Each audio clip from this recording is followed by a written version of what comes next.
मैं निश्चित ही जब मैं एक महिला कैंडिडेट हूँ तो मुझसे ज़्यादा बेहतर महिलाओं की समस्याओं को, महिलाओं की कठिनाइयों को कोई नहीं समझ सकता है। और मैं निश्चित ही महिलाओं की सुरक्षा की हर तरह से कोशिश करूँगी कि महिलाओं सलेमपुर विधानसभा में महिलाओं की कोई भी कठिनाई न हो, किसी भी काम में हर जगह महिलाएं तरक्की करें।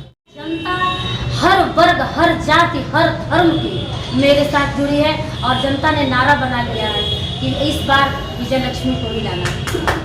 जनता को मैं ये संदेश देना चाहती हूँ कि किसी भी तरह के बहकावे में और किसी तरह की बात में न आए, सरकार बनाए। और मैं आप लोगों के बीच आपकी बेटी, आपकी बहन बन करके हर समय आपके सुख दुख में भागीदार रहती हूँ। 12 बजे रात नहीं देखती हूँ और सलेमपुर की सड़कों को मैं अपना घर और आंगन समझती हूँ। आप लोगों से आशीर्वाद की आकांक्षी हूँ। आप लोगों के बीच में हमेशा रहूँगी, आपके हर सुख दुख में मैं काम आऊँ।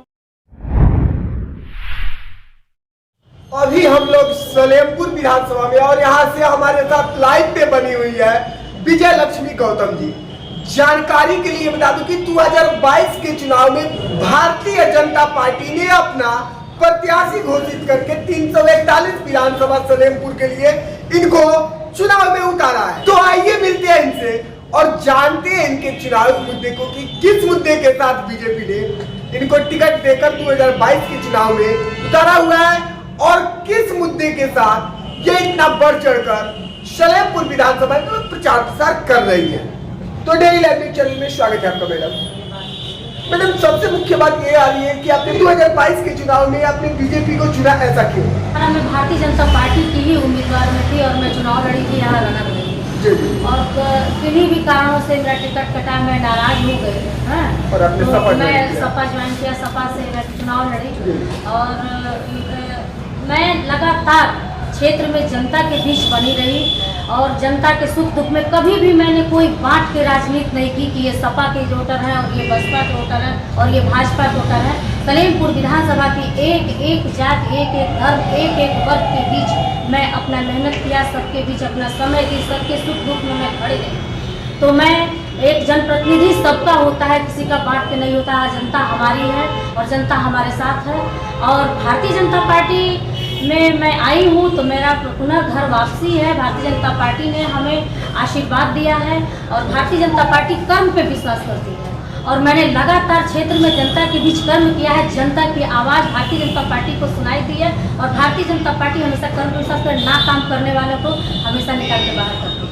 तो क्या आपको लगता है कि आप सलेमपुर विधानसभा में बेहतर कार्य कर पाएंगी और आपको बागडोर संभालने का 2022 में मौका मिलेगा? बिल्कुल, जनता की विश्वास हूँ मैं और जनता की आगाज हूँ मैं, जनता के बीच रही हूँ मैं, जनता के हर वर्ग के हर समस्याओं को समझती हूँ मैं और निश्चित ही जनता मुझ पर पूरा विश्वास कर रही है और मैं विकास के नाम पर वोट मांगूंगी यहाँ पे और जनता जानती है कि मैं अगर जीतती हूँ यहाँ से तो विकास की गंगा। किस तरह का विकास आप चाहती है 2022 के चुनाव के बाद सलेमपुर विधानसभा के लिए? विकास तो लगातार होते ही रहे हैं लेकिन सलेमपुर की जनता जैसा भी चाहती है, यहाँ जो भी काम बचा हुआ है, जो नहीं हो पा रहा है या यहाँ के जनप्रतिनिधियों के द्वारा नहीं हुआ है, जो यहाँ रहे हैं लोग उन लोगों के द्वारा नहीं हुआ है, वो सारे कामों को मैं पूरा करूँगी। जो भी पार्टी से मुझे धन मिलेगा, व्यवस्था मिलेगी, सारी चीज़ों को लगा करके एक एक काम जनता का मैं पूरा करूँगी। सड़क व्यवस्था हुई, शिक्षा व्यवस्था हुई, जिस तरह की भी व्यवस्था में अव्यवस्था सलेमपुर की जनता को दिखाई देगी, सलेमपुर की समस्याओं को, जन समस्याओं को लेकर के मैं हमेशा तत्पर रहूँगी और सलेमपुर की जनता के साथ रहूँगी, उनकी लड़ाई लड़ती रहूँगी। मैडम, आप एक महिला है और महिला कैंडिडेट चुनाव में आई हुई है, तो महिलाओं के लिए आपकी क्या पहल होगी 2022 के बाद?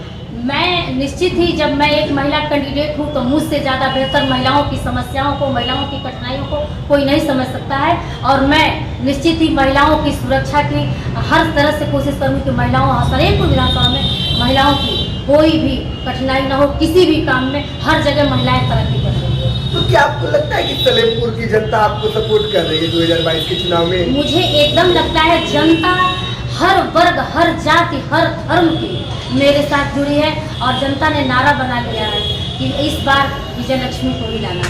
तो मान लीजिए कि आपको जनता सलेमपुर का नेतृत्व करने का मौका देती है और 2022 के चुनाव में आपको अपना विधायक बनाती है, तो कोई ऐसा 5 कार्य बताइए जो चुनाव जीतकर आप सलेमपुर विधानसभा के धरातल में उतारना चाहती है और उसको अपने एजेंडे में लेकर के आप चुनाव मैदान में आई हो।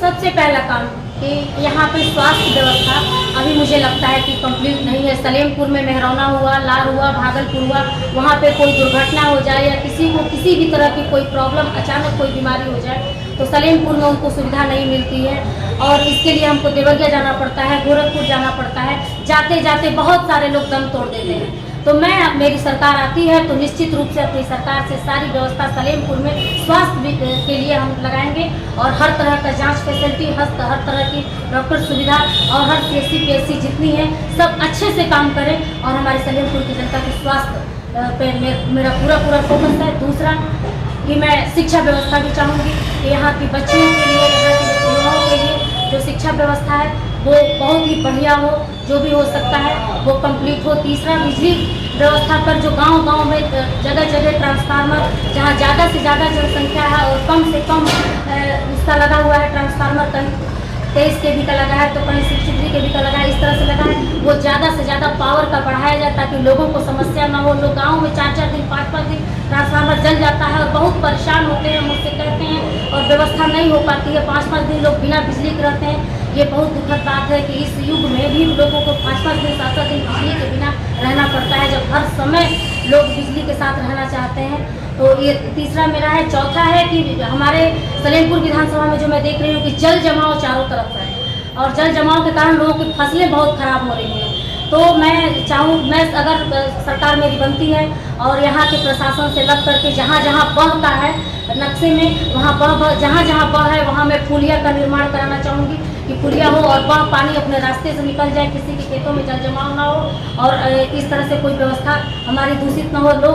लोगों को समस्या, चौथा समस्या हमारा है कि जो सड़कें हैं इंटीरियर में जो लगातार खराब हो गई हैं और जो बनी हैं वो पता नहीं कैसे बनी है या पानी के कारण खराब हो गई हैं। जैसे भी जिन कारणों से भी खराब हुई हैं उन सड़कों को एकदम गांव तक सुदृढ़ व्यवस्था कराया जाए।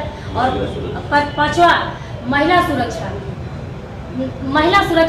भैया ये तो मैं महिला हूँ और महिलाओं की सुरक्षा के लिए एकदम खड़ी हूँ और अगर महिला कैंडिडेट हूँ तो मुझे यहाँ पे भारतीय जनता पार्टी इसलिए भी लाई है कि मैं महिलाओं के बारे में बात करती हूँ। हमेशा मैं महिलाओं की लड़ाई लड़ती रही हूँ। मैं 2 बार महिला मोर्चा अध्यक्ष भारतीय जनता पार्टी के जिला अध्यक्ष रही हूँ और मैं 300-300, 400 महिलाओं को लेकर के जाती थी और महिलाओं की मेरे ऊपर आस्था है, विश्वास है और सलेमपुर की जनता और यहाँ की महिलाएं बिल्कुल मुझ पर भरोसा करती हैं, उनको गर्व होगा और वो मुझे आशीर्वाद भी देंगी और वो चाहेंगी कि यहाँ पर कम से कम एक महिला प्रतिनिधि हो। लेकिन मैडम, बीजेपी के साथ और सलेमपुर विधानसभा में विजय लक्ष्मी गौतम जी अर्थात आपके साथ काफी सारे युवा जुड़े हुए हैं, तो युवाओं के विकास पर और उनके रोजगार पर सलेमपुर विधानसभा में आपकी क्या पहल होगी? निश्चित रूप से युवा ही देश के भविष्य हैं और उन्हीं के कंधों पर इस देश का सारा निर्माण भार है। युवाओं के लिए जितनी व्यवस्था सरकार में है, मैं कह सकती हूँ कि हमारी सरकार बनती है तो युवाओं के लिए कंप्लीट रोजगार मिलेगा, युवाओं के लिए जो स्वरोजगार है वो मिलेगा और सारी व्यवस्था युवा खुशहाल है। बिल्कुल। तो लाइव के माध्यम से आपको आपके विधानसभा की जनता भी देख रही है, जनता को क्या संदेश देना चाहेंगे आप 2022 के चुनाव को लेकर? जनता को मैं ये संदेश देना चाहती हूँ कि किसी भी तरह के बहकावे में और किसी तरह की बात में ना आए, सरकार बनाए और मैं आप लोगों के बीच आपकी बेटी, आपकी बहन बन करके हर समय आपके सुख दुख में भागीदार रहती हूँ। 12 बजे रात नहीं देखती हूँ और सलेमपुर की सड़कों को मैं अपना घर और आंगन समझती हूँ। आप लोगों से आशीर्वाद की आकांक्षी हूँ, आप लोगों के बीच में हमेशा रहूँगी, आपके हर सुख दुख में मैं काम आऊँगी और हर जगह मैं खड़ी मिलूंगी, आपकी बहन की तरह, आपकी बेटी की तरह, आपकी जनप्रतिनिधि की तरह। जैसा आप सोचते हैं वैसा जनप्रतिनिधि के रूप में मैं खड़ी रहूंगी। चलिए जी madam, daily live news channel के साथ जुड़ने के लिए और अपना कीमती समय देने के लिए बहुत बहुत धन्यवाद। धन्यवाद।